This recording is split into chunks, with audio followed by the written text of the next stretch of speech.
noches, bienvenida nuevamente aquí al estrado del Abogado del Diablo. Soy Orlando Viera Blanco y esta noche vamos a tener un programa a lo menos interesante, polémico y revisor de la historia reciente venezolana.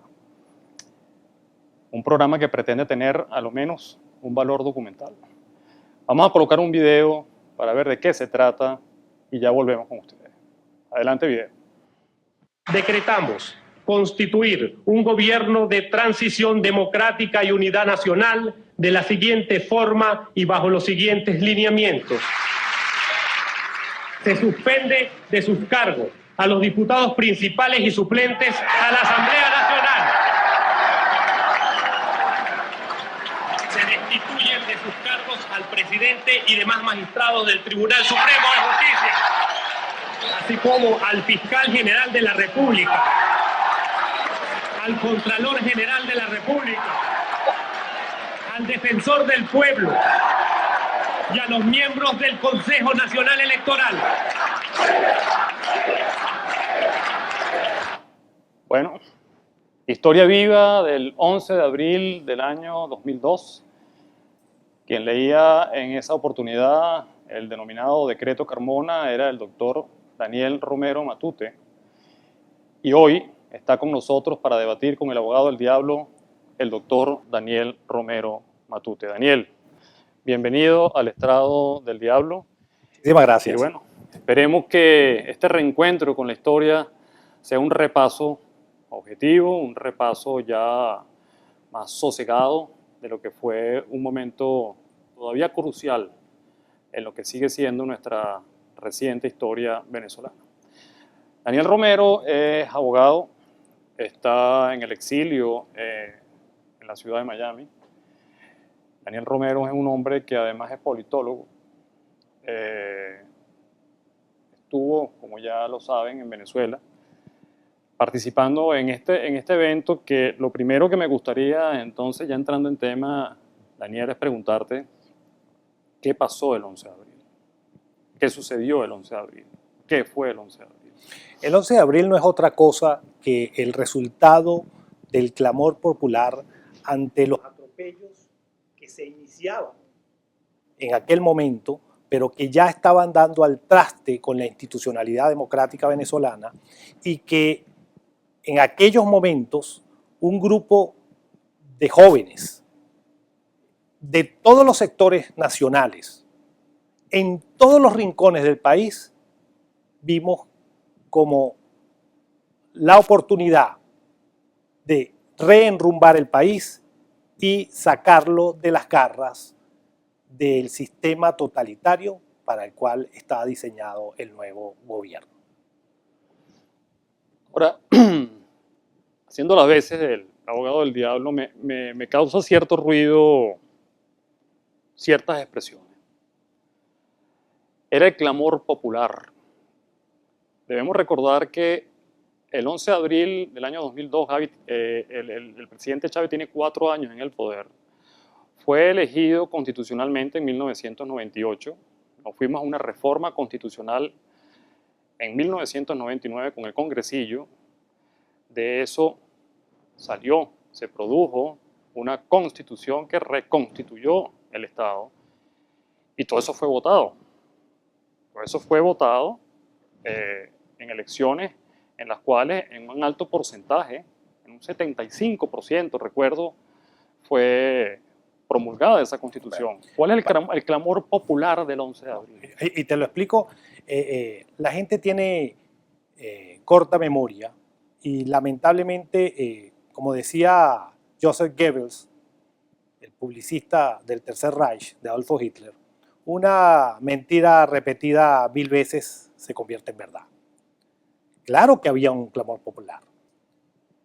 Si tú te retrotraes a lo que pasa en Venezuela en el año de 1998, efectivamente, en el año de 1998, en diciembre, gana las elecciones Hugo Chávez y gana por un porcentaje bastante importante, pero haciendo mención de que hubo más del 40% de abstención en el país.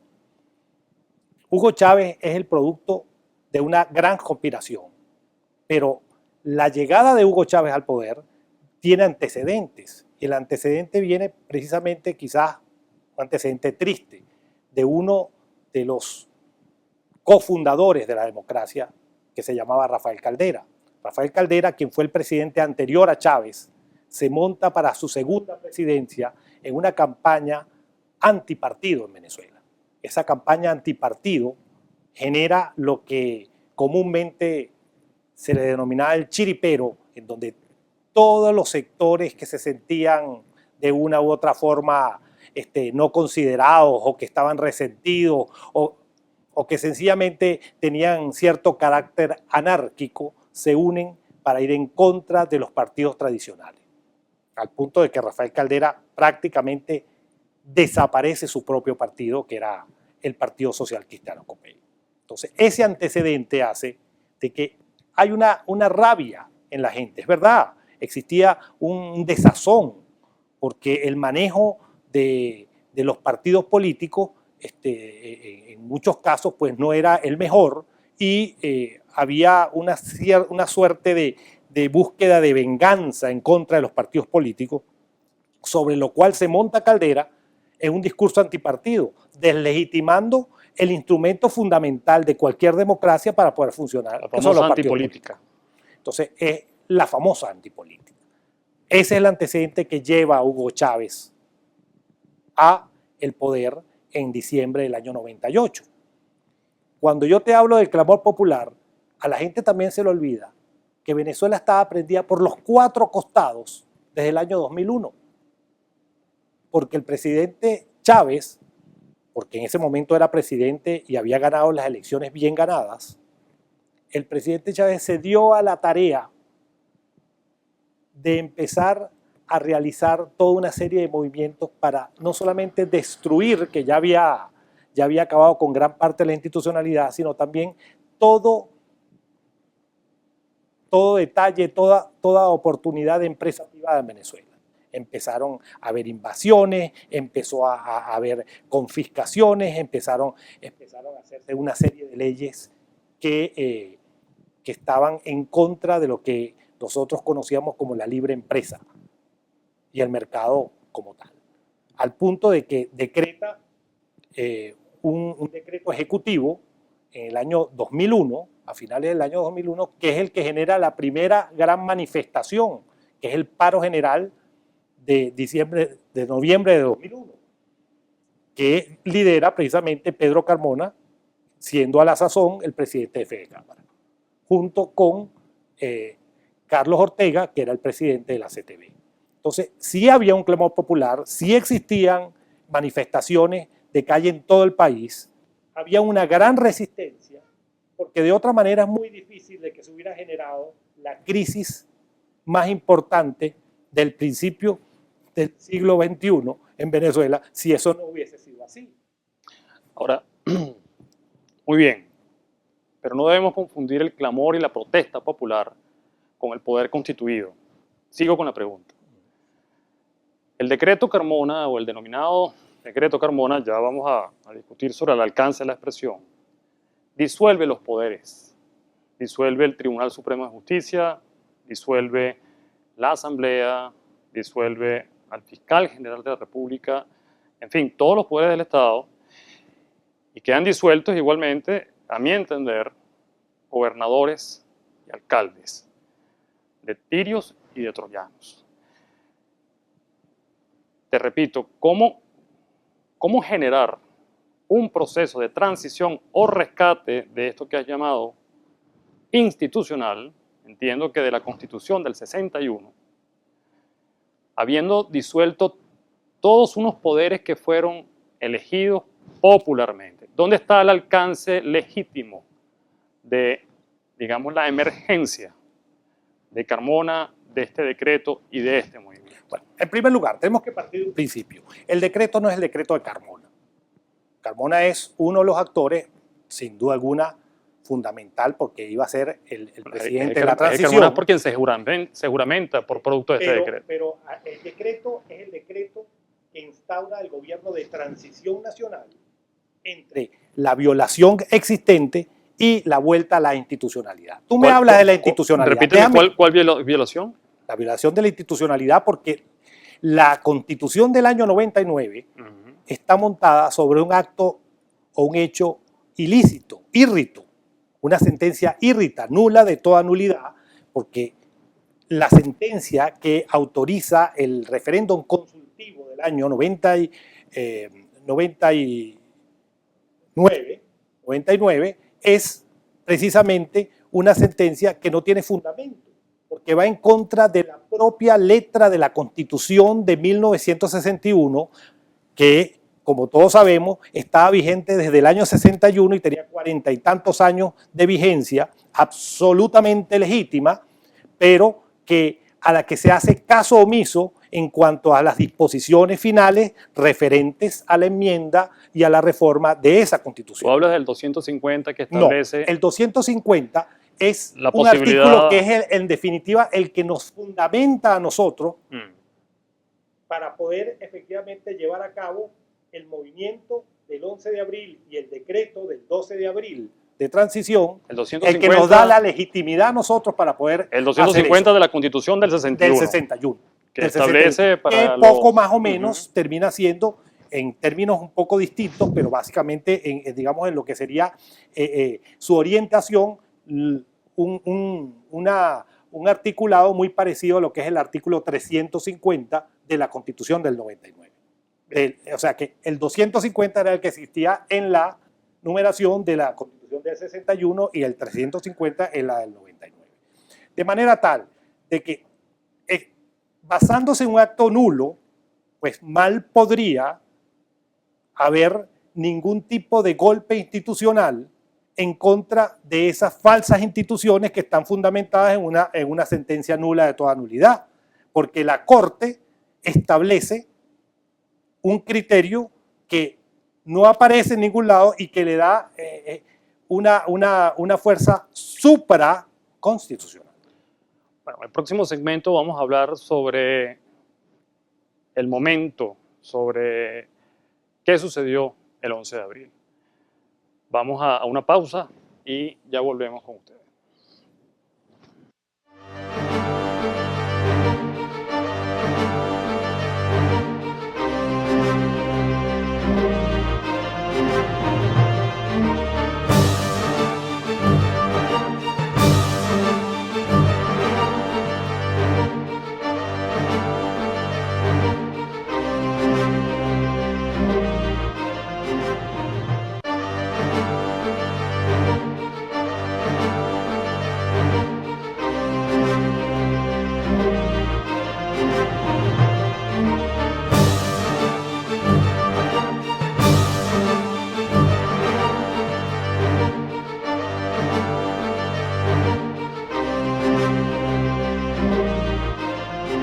Continuamos con nuestro programa El Abogado del Diablo. Estamos esta noche hablando con Daniel Romero Matute.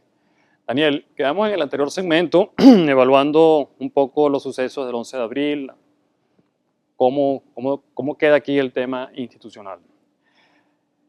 El 11 de abril, te decía, entonces disuelve una cantidad de poderes que, hay que decir, fueron elegidos producto de varios eventos electorales, no solamente de esas autoridades, quiero decir, una constitución que nació a la luz de un proceso constituyente. Tú me has respondido que ese es un proceso constituyente nulo, y es nulo porque violó la forma de reforma constitucional establecida en la Constitución del 61. Pero fíjate una cosa, ¿no? En ese evento se restituye el nombre de la República de Venezuela. En ese evento, te decía yo al principio, se disuelve todo un poder constituido que también toca cifras muy sensibles de un colectivo que, de alguna manera, este colectivo vino a elegir esas autoridades. ¿Cómo queda el aspecto de esa institucionalidad que tú quieres rescatar con respecto al sentimiento soberano, al sentimiento de un colectivo que está en confrontación, obviamente, con otra protesta? Debemos recordar que hubo una marcha, que es la famosa marcha de del día 9, del día 11 de abril, y debemos recordar que había una situación de desbordamiento civil, ciertamente. Pero, ¿en qué estamos? ¿Qué pasó el 11 de abril? Es que fíjate, tú tienes que entender varias cosas, ¿no? Tú estás hablando de una institucionalidad que, como te dije, es írrita porque estaba fundamentada en un acto nulo. Pero es que tú tienes que acordarte de las violaciones, pero de todas las violaciones que consuetudinariamente fue llevando a cabo el régimen desde que toma el poder. No solamente la sentencia de la Corte que aprueba el referéndum consultivo, sino después la manera como se maneja la elección, esa que ya de todas maneras era nula, pero la manera como la maneja la elección de los constituyentistas, en donde se vieron cosas absolutamente insólitas. Por ejemplo, que gente que había sacado votaciones extraordinarias un año antes no sacara ni siquiera para salir en la constituyente. La constituyente fue una asamblea del chavismo, básicamente, con 4 o 5, no me acuerdo, creo que no llegaba ni a 10 los constituyentistas que no eran afectos al gobierno. Se te olvida también que posteriormente a que ellos aprueban esa constitución, esa misma constitución fue reformada de hecho, de facto, a través de una comisión de estilo en varias oportunidades porque no acomodaba lo que ellos querían. Se te olvida también, o te lo recuerdo en todo caso, que luego de que se aprueba la Constitución del 99, se convoca unas elecciones y el periodo en el cual arranca desde que toma posesión Chávez después de las elecciones del 98 hasta el momento en que hace las elecciones prácticamente queda en el limbo y entonces el gobierno del presidente o del dictador Chávez, como deberíamos llamarlo, se alarga 1 año y medio más. Se te olvida de que se convocan unas elecciones para volver a la presidencia de la República. Él lanza a uno de sus mismos aliados, que es el comandante Arias Cárdenas, a una elección que se va a llevar a cabo en un mes específico.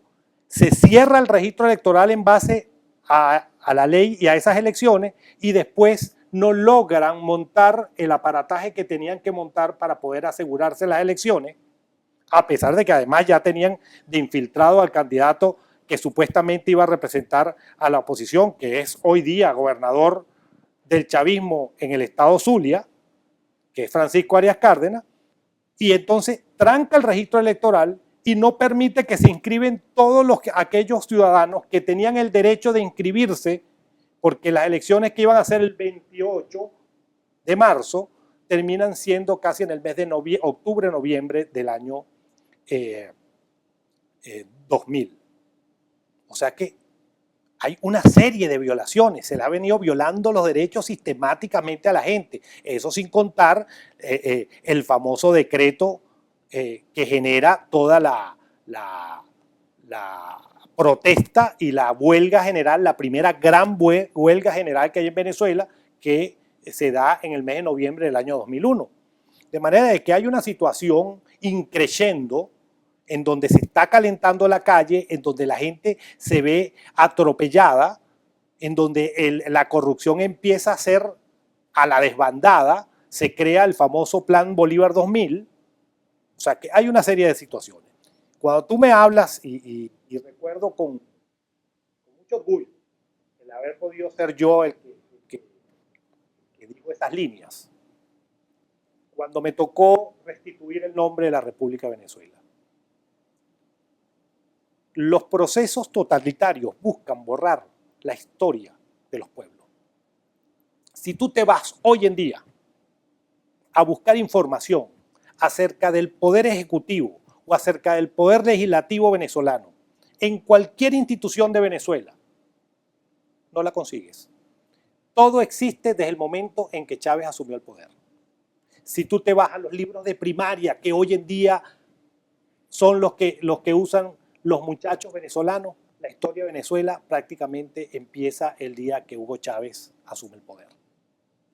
De manera de que esto es un proceso largo. Son casi ya 16 años que tienen en el régimen y lo que hemos visto es un proceso de deterioro profundo y además terrible para la población venezolana, con unos costos desde el punto de vista moral y físico tremendo. La cantidad de asesinatos, la apología del delito, la fuga de cerebros. Se habla ya de casi 1,5 millones de diáspora venezolana. O sea, Eso es tremendo. tú me quieres decir que por no haber de alguna manera prosperado ese sugerido gobierno de transición del 11 de abril, hoy estamos pagando las consecuencias, pero te pregunto, las consecuencias de un error. ¿Qué error se cometió entonces el 11 de abril? ¿Por qué se convirtió en un evento tan frágil? ¿Por qué Carmona no contó con el consenso de los actores políticos del momento? No, mira, existía consenso de los actores políticos, de los actores del sector económico y de gente de las bases Pero lo del dejaron pueblo solo. y de actores militares. Se quedó solo Sin Carmona. embargo, las circunstancias sobrepasaron a los acontecimientos. Esa es la realidad. La realidad es que sin duda alguna se tienen que haber cometido alguna falla, errores o como quieras llamarlo, y lamentablemente es una responsabilidad no solamente de los actores directos que pudimos estar en ese momento con esa tremenda responsabilidad, sino de todo el país, porque sucedieron cosas que son casi que inexplicables. De un país encendido, de una matanza terrible el 11 de abril, en poco menos de 48 horas, todo el mundo se quedó cerrado en su casa. Y eso fue tremendo. Pero se dice que eso fue provocado por los mismos promotores y participantes del 11 de abril. Para nada. Mira, la marcha del 11 de abril fue una marcha que espontáneamente, sin que nadie la dirigiera, terminó yéndose a Miraflores. Porque la marcha del 11 de abril era otra marcha más, y habían pasado muchas marchas ya, y había una protesta. Ya de hecho, hubo una marcha famosa como en el mes de marzo, que una de las personas que iba adelante era Peña Esclusa. Y trataron de irse a la avenida Urdaneta y apareció aquel grito famoso del chavismo en donde se paró José Vicente Rangel y dijo, no pasarán. Y hubo una serie de situaciones de violencia ahí que gracias a la Policía Metropolitana de Caracas se pudo contener y se paró la manifestación para que no llegaran porque lo estaban esperando para generar una violencia tremenda en contra de los manifestantes que iban única y exclusivamente con banderas y pancartas.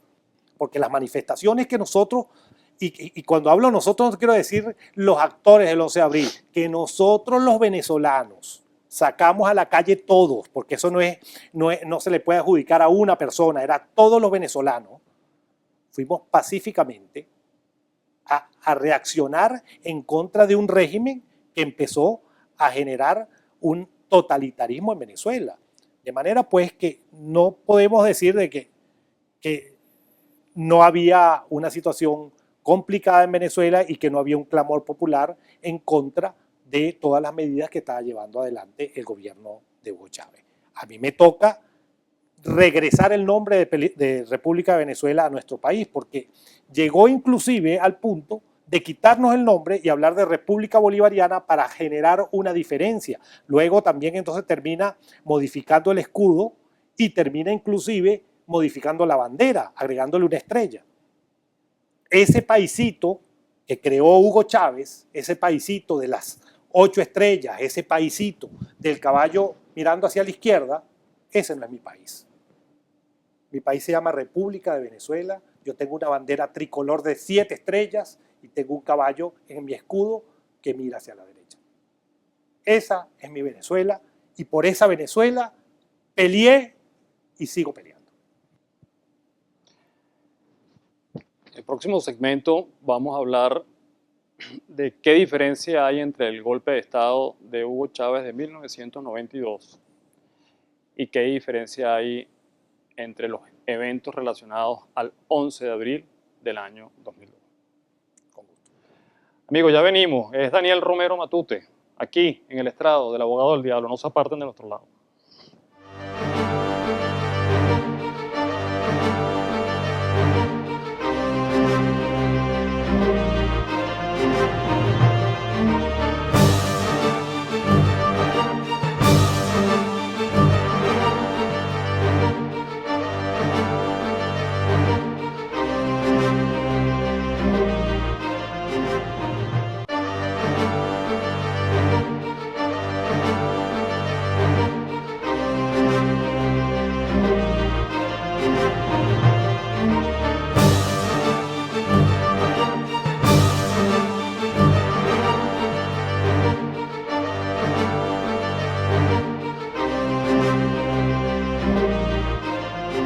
Continuamos, amigos, aquí en el estrado del Abogado del Diablo. Estamos conversando hoy con el doctor Daniel Romero Matute.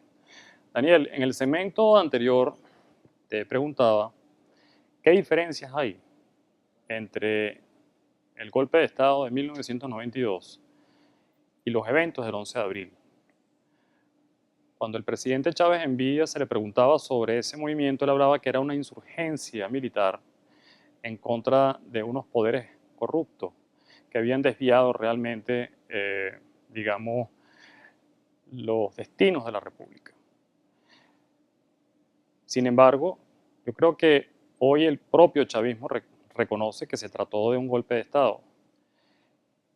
¿Qué diferencia hay entre esa insurgencia en contra de la Constitución y el 11 de abril, que también ha sido señalado como un golpe de la Constitución del 99? Si lo quieres en una sola palabra, todo. No hay nada en común entre la asesina insurgencia, el levantamiento militar que lleva a cabo Hugo Chávez junto a Francisco Arias Cárdenas y a Costa Chirino en contra de la institucionalidad democrática, en contra de un presidente legítimamente electo y con la utilización de la Fuerza Armada Nacional en contra de todos esos poderes, habiendo cometido asesinatos terribles. Yo estaba en el gobierno, yo era el jefe de gabinete del Ministerio de la Secretaría de la Presidencia, y a mí me tocó ver a soldados venezolanos, guardias de honor, que custodiaban el palacio en el área perimetral, cómo fueron ejecutados con tiros en la nuca por los golpistas. A mí me tocó ver cómo ellos irrumpieron en el Palacio de Miraflores, metralladora en mano. Y cómo funcionarios leales al gobierno fueron los que repelieron ese ataque. Toda Venezuela pudo ver cómo fue inclementemente atacada la residencia presidencial, estando la familia del presidente de la República dentro, bombardeada y asediada y rodeada por los golpistas. De manera pues de que no hay nada que ver. El 11 de abril fue una manifestación de carácter civil, es lo primero que tiene, apoyada por un grupo de militares institucionales que por cierto ya no existen, en donde no se alzó un arma en contra del pueblo o de cualquier otra circunstancia o persona. No hubo armas, no hubo tiros. Toda la agresión, los asesinatos fueron cometidos por el régimen. Pusieron francotiradores al llegar al palacio y empezaron a matar gente que venía en la marcha, con pancartas, con banderas. ¿Por qué? Porque la gente decidió de que tenía que irse y le iban a pedir la renuncia. Al punto que el presidente Chávez convoca y pone en práctica el Plan Ávila, que es un plan de disuasión por la fuerza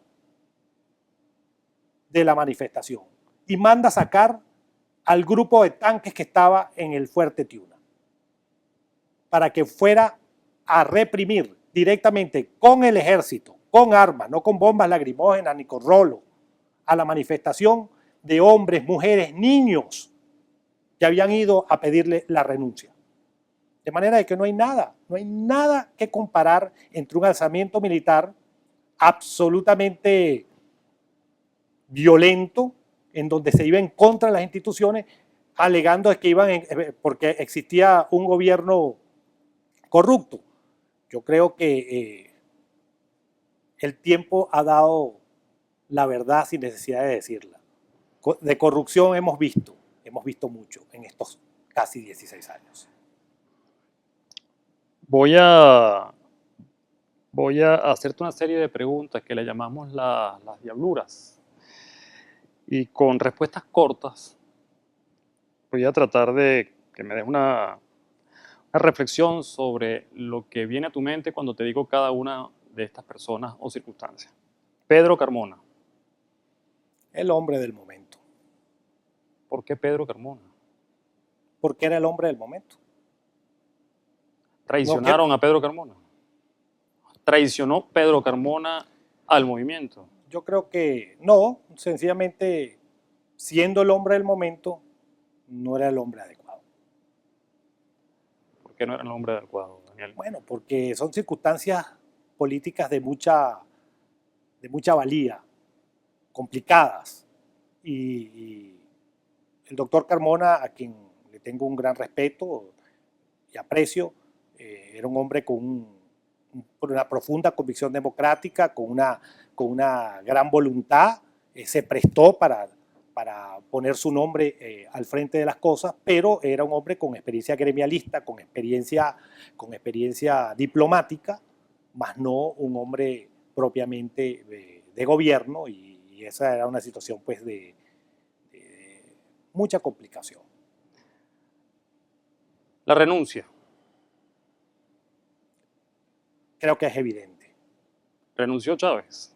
Definitivamente. ¿Se puede considerar válida una renuncia en esas circunstancias donde hay un constreñimiento del consentimiento? Chávez se entregó. A Chávez nadie lo fue a poner preso. Chávez llegó, fue y se entregó. Él fue y se entregó ante lo que iba a hacer el gobierno de transición. ¿Tenía otra alternativa? Se entregó. Él fue y se entregó. Él llegó en su limusina presidencial con su escolta a la Comandancia General del Ejército a entregarse. Primero Justicia. Un movimiento joven, interesante, pero extremadamente mediático. ¿Qué hizo Primero Justicia y Julio Borges a la luz de los acontecimientos del 11 de abril? Si hablas de Primero Justicia como Julio Borges, pero creo que en Primero Justicia hay otros valores que de hecho han terminado separándose de esa línea, ¿no?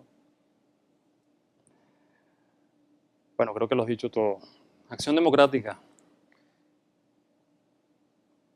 Voy a utilizar una expresión que en alguna oportunidad, o que muchas veces utilizó el presidente Carlos Andrés Pérez: un cascarón vacío. Militares. Existieron con dignidad. Hoy en día tocará reconstruirla. Pero hay reserva institucional. Quiero creer eso. Enrique Capriles. Un buen muchacho. Un político adecuado. No. Movimiento juvenil.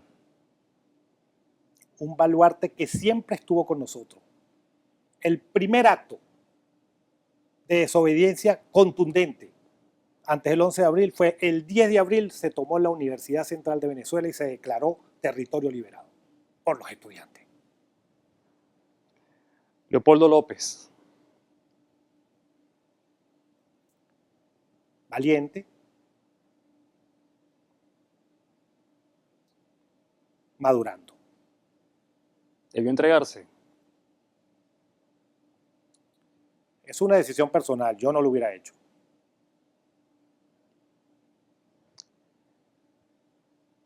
María Corina Machado. Para no repetir, muy valiente.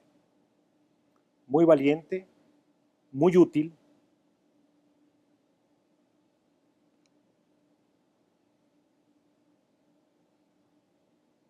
Creo que con eso... Le faltó a Carmona en su momento algo de lo que Machado ha demostrado de sobra en estos momentos. Es posible. Es posible, yo creo que sí. República Bolivariana de Venezuela. Eso es una pantomima. En el corazón de ellos lo que está es la República Cubana de Venezuela. No hay un pueblo todavía que siente, reconoce y de algún modo se siente identificado con su República Bolivariana de Venezuela. Te pregunto esto porque el 11 de abril ustedes tomaron nota de que si de algún modo iban a herir susceptibilidades de un pueblo que había elegido al presidente Chávez. Quizás de ese decreto, ese artículo que restituye la República de Venezuela, quizás es el artículo que más generó adhesión por parte del pueblo venezolano. Eso ha sido una imposición a contrapelo. Lamentablemente se está utilizando el nombre del Libertador y se ha utilizado durante estos últimos 15 años para llevar adelante una infamia en Venezuela. Y lamentablemente el nombre del Libertador hoy en día se le ha perdido el respeto. Hugo Chávez. Un demonio. No tenía Chávez razón en mucho de lo que significó muchos años de indiferencia frente a un pueblo en abandono. Hugo Chávez quizás ha sido uno de los hombres, si no el hombre, que ha tenido la mayor oportunidad de haber hecho de Venezuela un gran país. Primero porque asciende al poder legítimamente, porque él llega legítimamente la primera vez. Y de $1, de un barril de petróleo que estaba a $9, terminan escalando a más de $100. Le vuelve una circunstancia que nunca había sido esperada en Venezuela. La Venezuela saudita de los años 70 se quedó pequeña ante aquella abundancia que le entra a Hugo Chávez.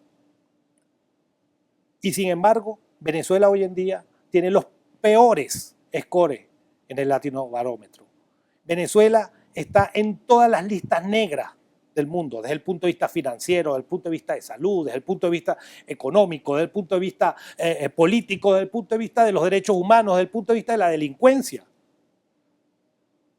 Hugo Chávez se montó en el poder y lejos de cumplir por lo que él supuestamente peleaba, llevó al país a esta tremenda quiebra que vemos ahora. Y nos ha dejado un heredero que la verdad es que da mucha pena. Nicolás Maduro.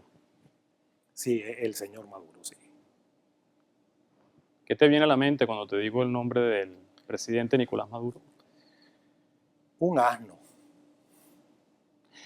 Eso no genera, Daniel, un proceso de reflujo, un proceso de repolarización, o sea, asumir esa misma carga de pronto insultiva u ofensiva en contra de lo que te hablo muy presidente... claramente. Mira, en la vida y en la política y en los pueblos, nadie es monedita de oro. Claro, pero te lo digo porque entonces, tú sabes que el pueblo siente también que se lo dicen a él. No, ¿y por qué va a sentir el pueblo eso? Bueno, porque es una consecuencia pueblo venezolano, de esa... esa es la diferencia, y por eso que cuando te hablé de primero justicia mediática, esa es la diferencia entre lo que era la política y lo que se volvió la política en Venezuela, únicamente de los medios. El pueblo de Venezuela es un pueblo trabajador, es un pueblo con aspiraciones. A nadie le gustaba parecerse al peor, todo el mundo quería parecerse al mejor. El pueblo de Venezuela es un pueblo donde, con todas las dificultades y todos los errores que podía tener la democracia, había movilidad social. Y tú y yo y muchísimos de nuestros televidentes conocen gente que de pequeños vivieron en un barrio, que a lo mejor no tuvieron una familia bien constituida, que salieron adelante con mucho esfuerzo, pero que llegaron a ser profesionales, que llegaron a ocupar posiciones importantes. ¿Tú perdonarías a cualquier hombre de la Revolución Bolivariana en aras de un reencuentro nacional? Es que el reencuentro se tiene que dar. Lo que pasa es que, ¿quiénes son los hombres en la Revolución Bolivariana? ¿Perdonarías a alguno de ellos? ¿Perdonarías a Diosdado? ¿Perdonarías a Maduro? Es que, perdóname, es que esto no es cuestión, actores? yo no soy el que tengo que perdonar. Pero generarías un proceso de amnistía no, si fuese necesario. Yo te voy a decir algo, mira, una de las tareas que yo he tenido en mi vida de mucha importancia y de profundidad ha sido el de haber sido mediador en procesos de guerra.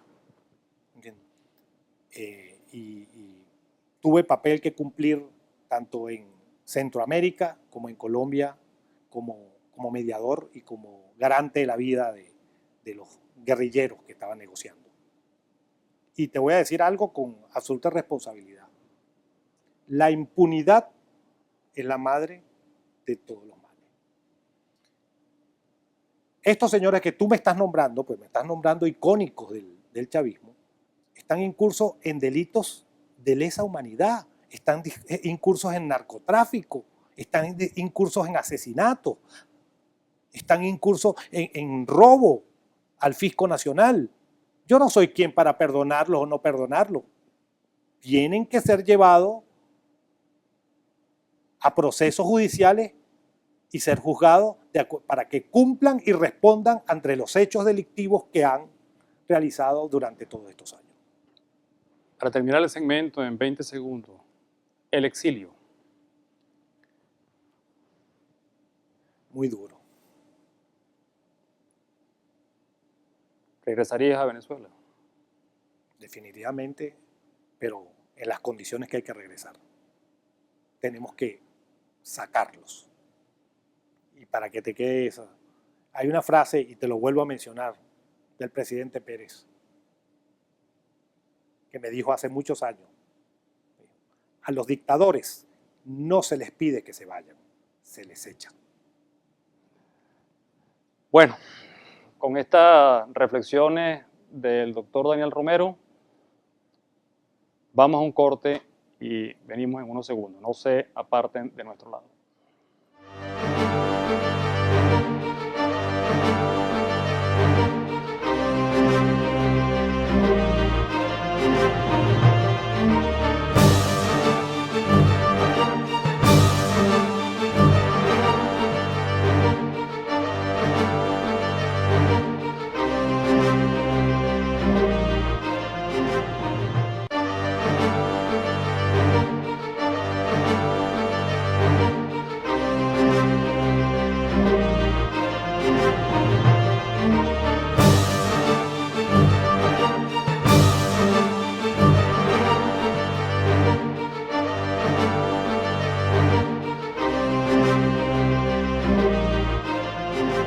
Amigos, seguimos aquí en el estrado del abogado del diablo. Hemos tenido esta noche al doctor Daniel Romero Matute.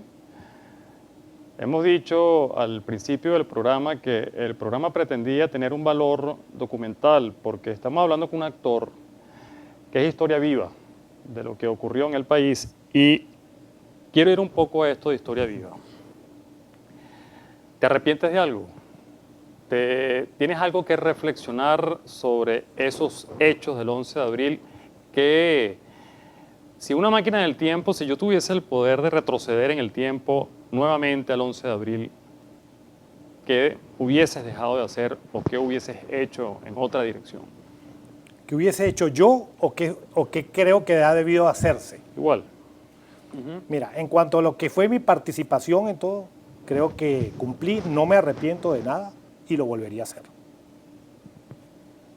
En cuanto a qué faltó de lo que precisamente los contrarios tratan de adjudicarnos. Lo que nos faltó fue fuerza. Agregación, Daniel.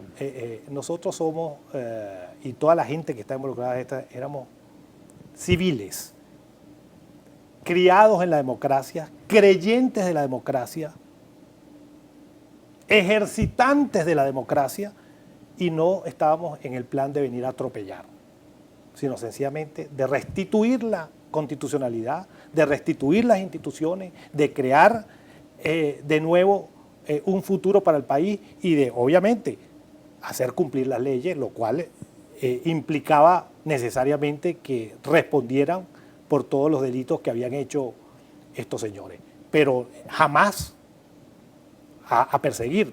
De hecho, te voy a echar una pequeña anécdota. El 12 de abril en la mañana, yo llegué al Palacio solo, por cierto, a las 8:30 de la mañana. Fue el único que me fui, porque realmente el único que había estado en el gobierno era yo. Y precisamente yo fui director de gabinete de la Presidencia de la República con el presidente Pérez y obviamente conocía el Palacio perfecto. Yo llegué solo, hablé con el general Vietri, que era el jefe de la Casa Militar, y le pedí las llaves para ir a revisar los despachos y esperar que llegara quien iba a ser el presidente, que iba a ser Carmona. Yo fui al despacho, el que había sido mi despacho, había no sé qué cosa ahí, lo tenían con otro uso, y el despacho, ahí fui al despacho del ministro de la Secretaría. Y ahí fue que empecé a tratar de ver cómo aquello era un desastre, ¿no? Pero ese no es el cuento. El cuento importante es que, como a eso de las 9:30 de la mañana, una hora después, me entró una señora que trabajaba en Miraflores y me dijo, llorando, que ella tenía un par de hijos y que daba unas explicaciones que yo no entendía. Y yo le dije, señora, ¿pero por qué está triste? ¿Qué le pasa? ¿Se siente mal? ¿Por qué está llorando? No, porque es que yo necesito el trabajo. ¿Y quién le dijo a usted que usted va a perder su trabajo? Le dije yo. Si aquí nadie va a perder el trabajo. Aquí lo que vamos a organizar las cosas, pero no aquí no se viene a votar a nadie. Quédese tranquila.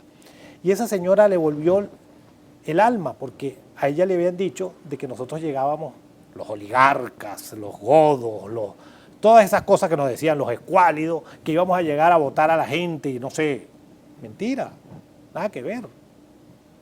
Nosotros no llegamos en ningún momento con ninguna actitud prepotente, como han querido hacer ver. ¿Qué pasó con Carlos Ortega? Ese es un tema difícil porque, bueno, la gente toma decisiones y...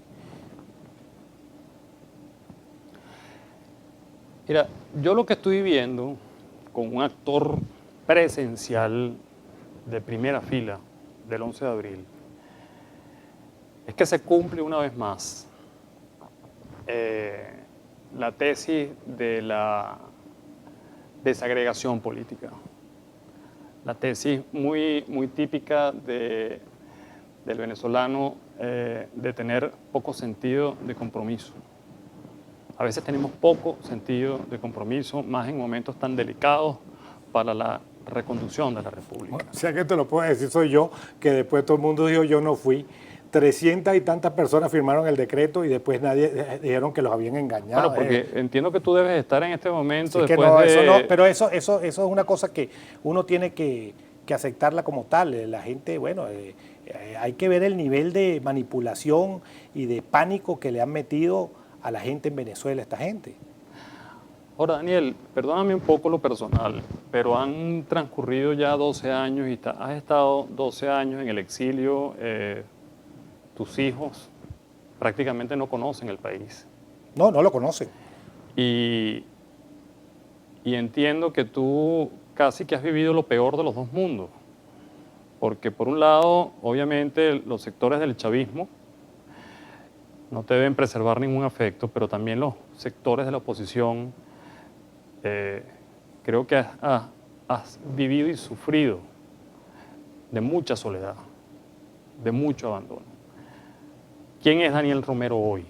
¿Qué le tiene en un par de minutos? ¿Qué le tiene que decir al país? Mira, yo ¿Están dadas hoy las condiciones de edad? Hoy, ¿Cuál es la situación de Venezuela? ¿Tú justificarías hoy un nuevo 11 de abril? Mira, el problema no es si está justificado o no está justificado. Venezuela requiere que sus hombres, que sus mejores hombres rescaten al país. El país está muriendo y hay que salvarlo. Y para poder salvarlo tenemos que pasar por acabar con esa gangrena que le está invadiendo. Prácticamente no hay otra salida. Eso es tal cual como que si tú me dijeras que hubo una agresión cuando las fuerzas aliadas preparan el día D para invadir Normandía. Entonces vas a decir que eso fue un acto de agresión en contra de la Alemania nazi. No. Fue un acto de legítima defensa y de rescate de la institucionalidad internacional para acabar con un conflicto que estaba llevando adelante al mundo al despeñadero, que estaba realizando un genocidio, que había muerte selectiva. Entonces, cuando tú estás hablando de esto, estamos hablando de que Venezuela, muy lamentablemente, porque eso no todos quisiéramos que las cosas fueran por las buenas y que quisiéramos que hubiesen unas elecciones, pero es que resulta que al día de hoy no han sido elegidos los nuevos magistrados del Consejo Nacional Electoral. ¿Por qué? Todas las elecciones que han habido en estos 15 años han sido fraudulentas. En 30 segundos, Daniel, si yo te concediera un deseo, si tuviese la potestad de concederte un deseo, ¿qué desearías tú, qué pedirías tú por tu país? Que se acabe con el régimen y que paguen por sus crímenes, que devuelvan los capitales que se han robado. ¿Y qué tienes que decirle a la gente que te ha visto esta noche?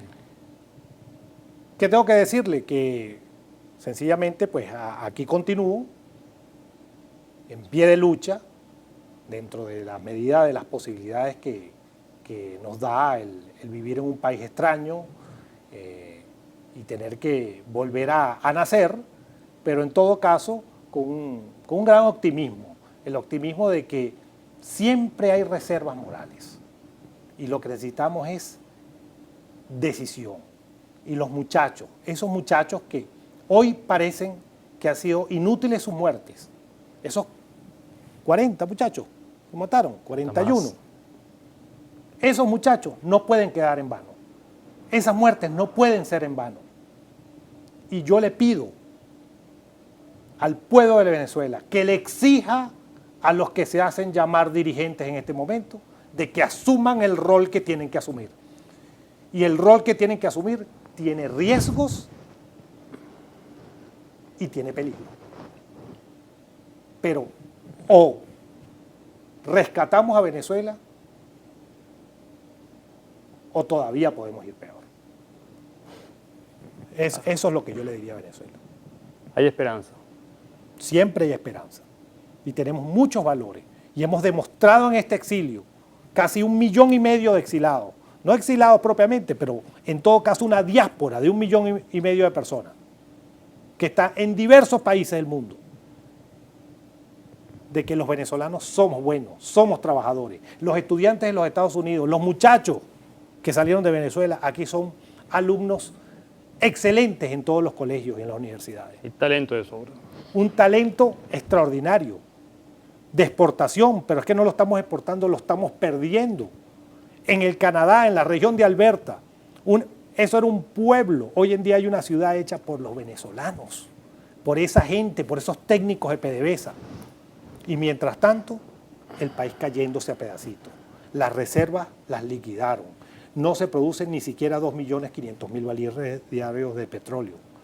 Estamos en una situación financiera terrible. Hay una escasez inmencionable. Es imposible lo que hemos visto nosotros y que sigamos aguantando. ¿Cómo puede un político serio todavía pedirle a la gente que vaya a votar creyendo que con eso va a poder cambiar la situación venezolana? Es muy triste eso.